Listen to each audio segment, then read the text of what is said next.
Hello, my name is Shirley Self and I'm here to talk astrology. And today I wanted to introduce you to the Duke and Duchess of Sussex. This is the horoscope of Meghan Markle. She was born 4th of August 1981, 4:46 a.m. in LA, Los Angeles, California. So, Meghan is a Leo, a very powerful Leo. She's got the North Node, the Mercury, and the Sun all in Leo. And this Leo conjunction here is led by Mars. This Mars, and remember that Mars is the minion of the Sun. Mars is the power of the Sun. Sun is called will, and Mars is called power, and together they make up willpower. And so she's got a lot of willpower. This Mars, however, is connected to a lot of negative stuff, the midheaven, for instance. And so she's got to be careful using that Mars because it's got a lot of negative baggage that goes along with it. Anyway, the Mars leads the Sun. The Mars is in Cancer, and she's a Cancer rising. Now, Cancer risings tend to be fairly insecure because, well, it all depends on where the moon is at the time. They're very, very lunar. Her moon, she's got an excellent moon here. It's in Libra, and it's excellent because it's conjunct Saturn and Jupiter. The Venus here rules this Chiron up here in the 11th house. This Chiron of alienation in the 11th house. And it's alienation, why? Because of Taurus. Taurus, it's ruled by this Venus. And this Venus is in, you might say, bad shape. She's in her fall. Yeah, she's in her fall. And so what that kind of means to me, tells me, is that her rejection by the culture that she was born into, rejection, the criticism of her, Venus in Virgo, is because she was the wrong color. She has a black mother, and that is the source of her wounding up there in the 11th house of alienation. So anyway, the Venus is in Virgo, and that's a good working Venus. She knows that she's depleted, and she's willing to put in the effort, and so she does put in the effort. She does, I think, a pretty good job. I've never seen her act, but I think she's a real functional person, and I think her Venus is very functional, even though it's very debilitated there. It gives her sweetness in her speech. This Venus is ruled by the Mercury in Leo. It's very nice when you've got North Node conjunct your Mercury, your Sun. It's very nice. It enhances the qualities of the North Node enhances the qualities of positive planets that it connects, as it also enhances the potential for evil when it's conjunct the what do you say, malefics. So anyway, I'm not very coordinated. Forgive me. I'm a 24/7 caretaker of my husband now, so I'm disjointed all over the place. Anyway, bear with me. So this moon is conjunct to Saturn and conjunct to Jupiter. Is also in contraparallel to the Saturn and Jupiter conjunction. So it's not only got a conjunction, it's got this opposition feeling to it, so that the Venus or the moon has to very much balance her ability. The Saturn gives her a lot of staying power. The Jupiter, really, really nice when you've got a Moon-Jupiter conjunction. It makes you really optimistic, sympathetic. Okay, now think about a Jupiter-Saturn conjunction anywhere it is. This is a really important lifetime for this person. It's like a new beginning lifetime. And this is a new beginning lifetime because Meghan is a 4, a moon phase 4. And a moon phase 4, remember, is abandoned the maternal matrix and is out on its own. Needs to get out there in the world and do its thing.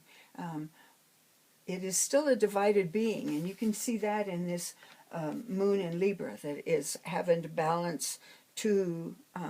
Well, the sun is focused out on what can I do, and that's virtually what it should be doing, having the North Node there. And the moon has to be focused out on maintaining the balance in what Meghan is doing, but also focused inward on her own talents and exploring those talents and developing those power. Those talents become powers. And that's the moon's job, is introspection and maintaining a balance. And it's an uneasy balance because of this contra-parallel there. Okay, and she's got Pluto over here also in Libra in 22 degrees. The Pluto's in pretty good shape. It is at an inconjunct to Chiron up here, but it's got this sextile to Neptune, which gives her intuition is very, very strong, which is true of all the first quarter phases. They're running on intuition, knowledge that's been brought up from the past. Their physical body knowledge, body understanding. She's got a Uranus in Scorpio. Uranus is exalted in Scorpio, because what it's doing is, Uranus is demanding the ultimate of you, your ultimate expression. And it's demanding of Meghan that power that is hers to use it. And it's in the 5th house of theater, creativity, children. The Neptune is on the cusp of the 6th house. She has kind of an obligation to sacrifice for others. That just goes with that Neptune being on the cusp there of the 6th house of service. So that's Meghan. This Chiron here, this inconjunct to Neptune gives her a lot of charisma, and that's nice. This up here, this Chiron to Pluto, means that she's had trauma. But that trauma, what it did was give her a sense of purpose. And it is, equality is her purpose. This moon in Libra. Equality. Justice. Justice. Now, the moon phase 4 is a seeker. And what they're seeking, what they're searching for, is themselves, the truth of themselves. Oh, I've got talents this way, and oh, I've got interests this way. Let's go explore there and see what my talents are in that direction. And that's, they're explorers, they're seekers. And what they're seeking is their own power, their own truth. And that's why they need to get out in the world and do it. It's not easy for them. I think Meghan does a better job than a lot of people because of that Leo in the 1st house. Is it easy for her? No. Notice its ascendant is still ruled by the moon. So, this is the Duchess of Sussex.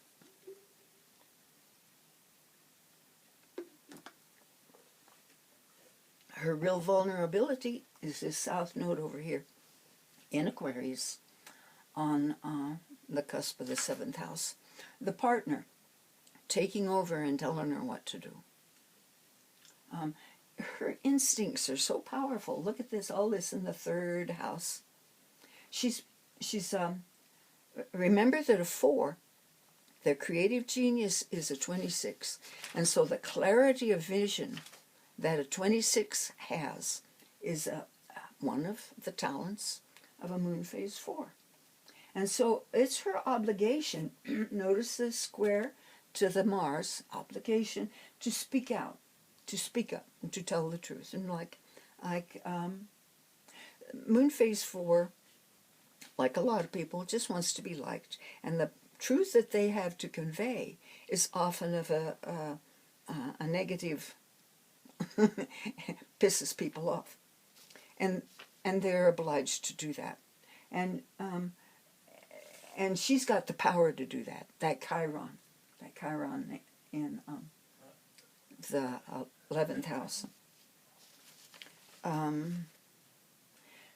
So what Meghan's vulnerability, like I say, is to lose her own agenda and take up her husband's agenda. And let's look at Harry for a minute here.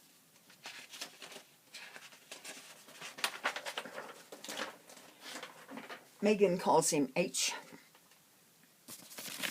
And this is Prince Harry. Now, notice that his planets, you've got this cluster here, but he's got a handle here. And this makes this moon very, very important. And this moon is right down here on his, in his 4th house. And it really, the 10th house, the 10th house, the midheaven, is usually represents the mother. And let's look at his mother, Diana, Princess of Wales. He's got Saturn in Scorpio there. He's got Pluto in Scorpio in the 9th house. And that is, well, just talking about his mother, she's dead. And the Pluto there, Sarah says that H believes that she was murdered. And the moon down here, because it's so connected to this opposition, or this, this Saturn up here, and the midheaven,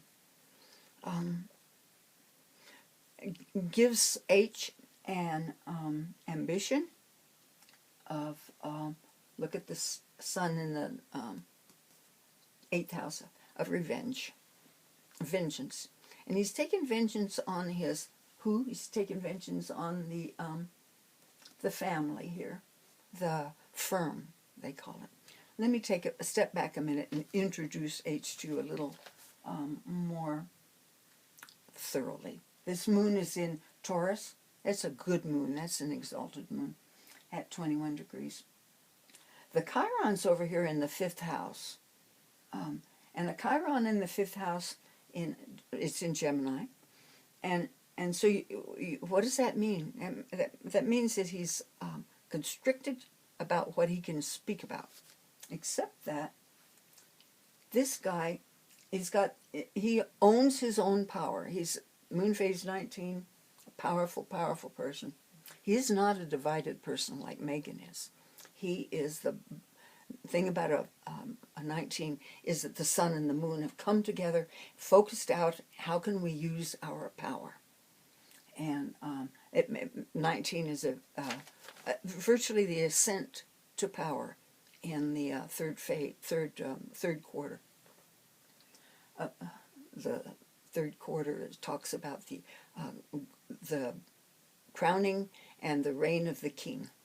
Okay, so here's we've got our guy, our H. Harry, and is Mercury's in Virgo, and it's in its rulership, very fine.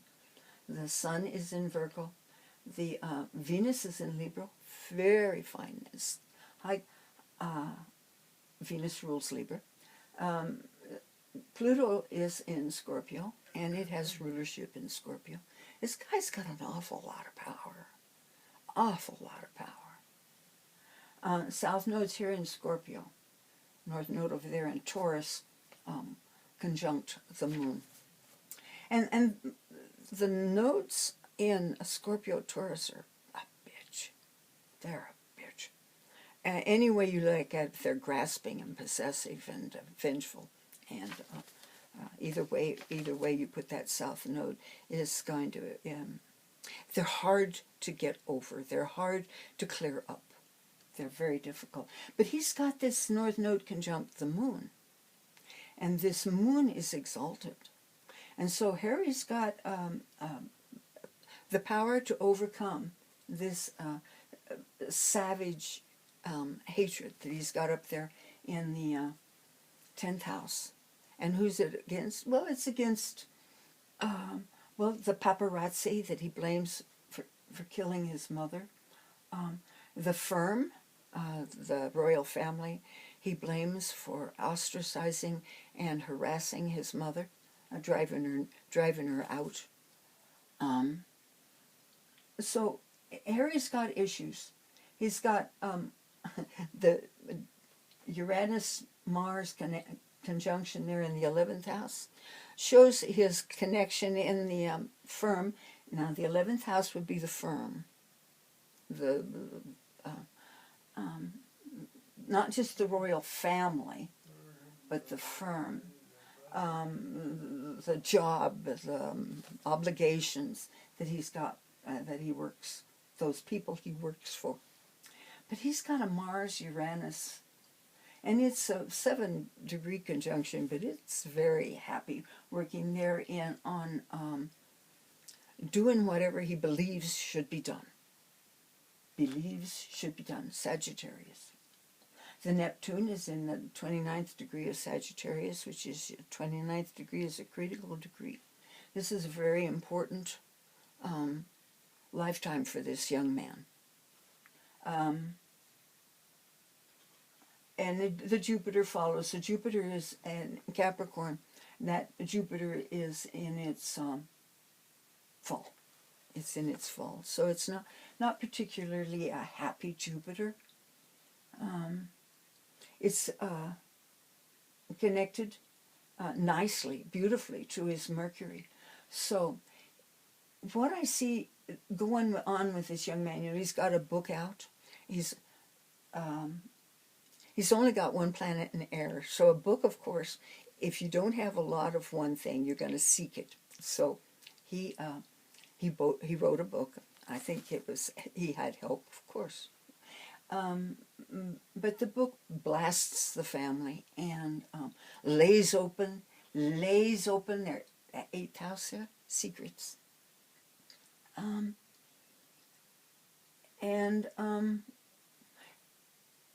The thing is that it seems to me a total misuse of Meghan and a total misuse of his potential. Because this guy, I look at his chart and I think about his mother and what she was doing. She was very active in fostering children of poor countries. It was her push to eliminate the landmines that was. It got a real boost from Diana. She worked with. She was, if only she could have realized what she could have done in her life and gotten over the fact that she didn't get to have the life she imagined. She was an 18, and 18 has to give up their ideal and do the work that they're capable of in the world to change the world. And she was doing a good job, but she could not give up that anguish, that bitterness of not being able to be the princess, the beloved princess, and to have the prince that she thought she deserved. So I think he would be well advised to follow his North Node. And there in the 4th house, do the job out in the world that he has. The 8th house is the house of power. That he has the power to do. It's a transforming power. It's a healing power, Virgo. It's a transforming power. This is in the 9th house of foreign affairs, Africa. He and Meghan could make a huge difference, but they're squandering huge amounts of energy on his agenda to avenge his mother. Look at Meghan's north node, or south node there. Using her power. This Uranus is in Scorpio, and it is it's exalted in Scorpio. Very powerful. She is an ability to make a real change in the world. And she has the heart to do it. But she's following his agenda. And I think she's being wasted. But anyway, let's see what else I have more about Harry. The thing about his Chiron and his Saturn. Now, that Saturn on the midheaven, I don't care if it is in Scorpio, it gives you power. It gives you public power to make, because it's in Scorpio and he's got the Pluto there, to make real changes in the world. It's in the 9th house, so it was natural that he published this bitter book about his family, which I really do believe, he's telling the truth. Because, I mean, it place drove Diana crazy.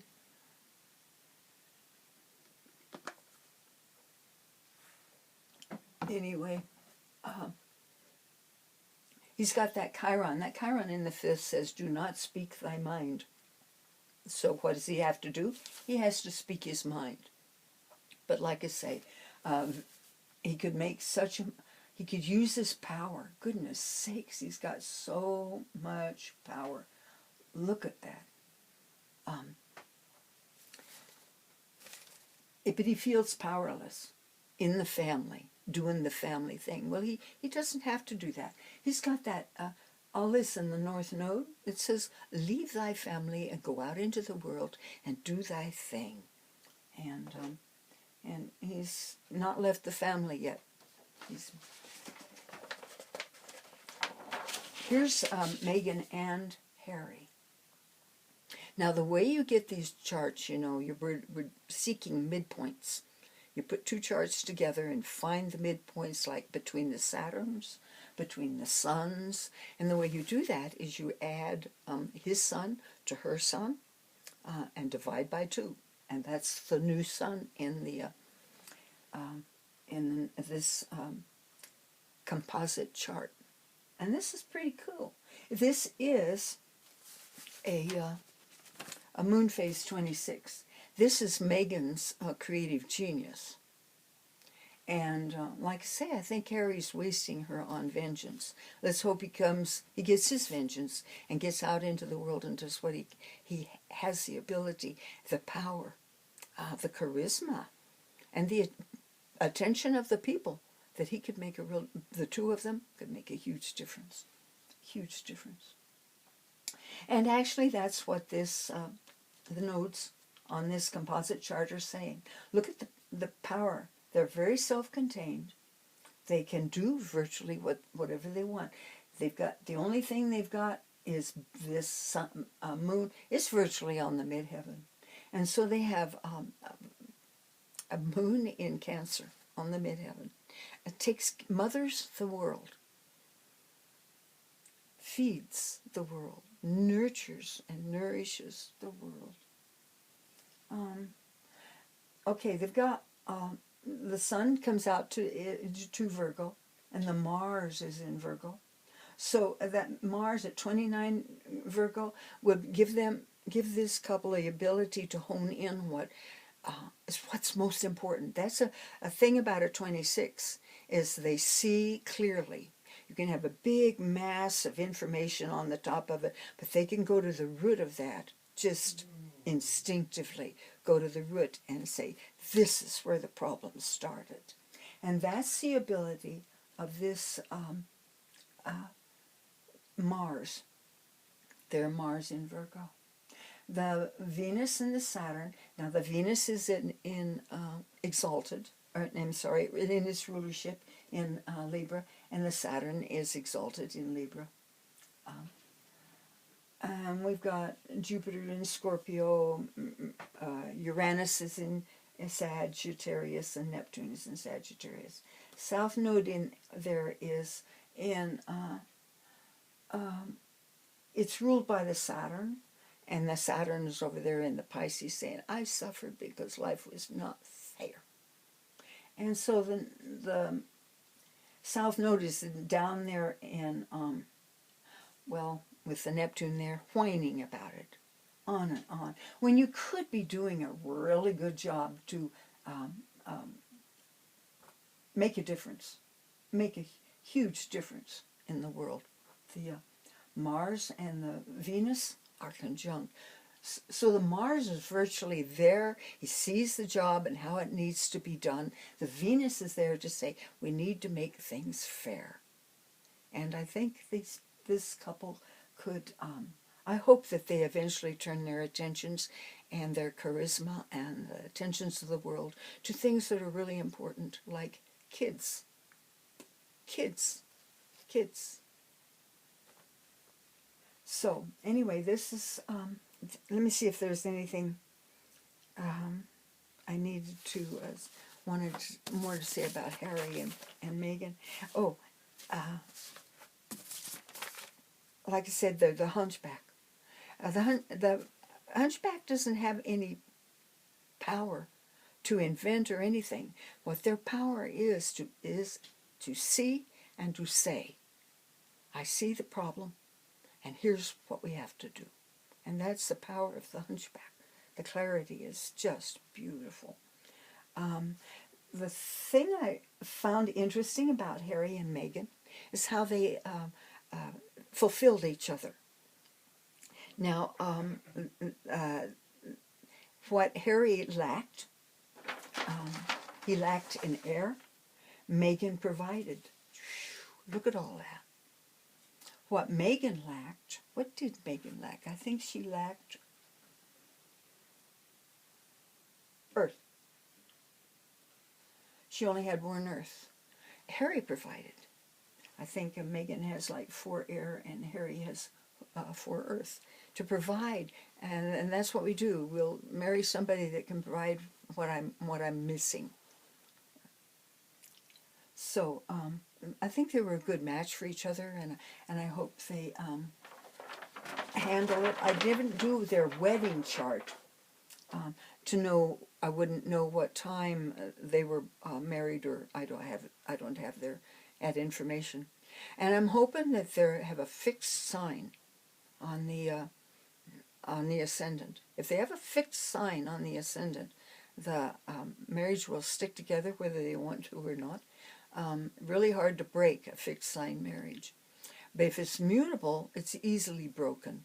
And I'm hoping that they're not easily broken, because I think they're a very functional couple if they would just get on with what they're capable of doing. And what they both really want to do is make an impact on the world. That's the job that their soul has set them. Anyway, I hope you're all well. We're all fighting the good fight, and I hope winning. Tell the people you love that you love them. It's really, really helpful. Bye-bye.